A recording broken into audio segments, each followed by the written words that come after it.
સમાચારો ઉપર નજર કરીએ તો અમદાવાદના ગુમા વિસ્તારમાં દીપડાએ દેખા દેતા દહેશતનો માહોલ ફેલાયો છે।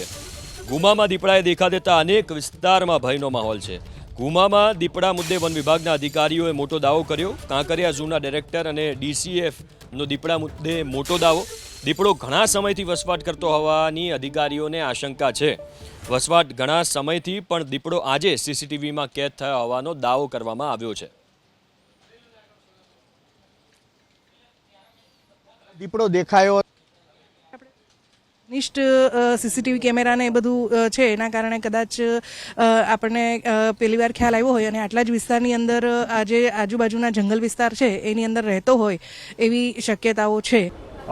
પહેલાં પણ અવારનવાર એવા બનાવ બને છે કે આજુબાજુ વિસ્તારમાં જ્યારે દીપડા હોય અને ત્યારે અચાનક કોઈ દિવસે સોસાયટીમાં કે કોઈ રેસિડેન્શિયલ વિસ્તારમાં આવી જાય ત્યારે પછી લોકોને ધ્યાન ઉપર આવે અને પછી જે છે એને પકડવાની મેથડને બધું ચાલુ થાય।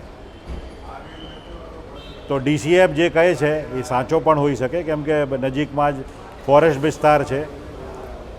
એ માટે જે અત્યારે જે સોસાયટીમાં દીપડો દેખાયો એની સામે લગભગ 100 વીઘા જમીનની અંદર મોટો જંગલ જેવો વિસ્તાર છે, ગાંડા બાવળ છે, બધું છે। એ માટે ડ્રોનથી એ લોકો તપાસ પણ કરે છે, સર્ચ પણ કરે છે અને એ ખ્યાલ આવશે કે ત્યાં જ એનો વસવાટ છે કે બહારથી આવ્યો છે।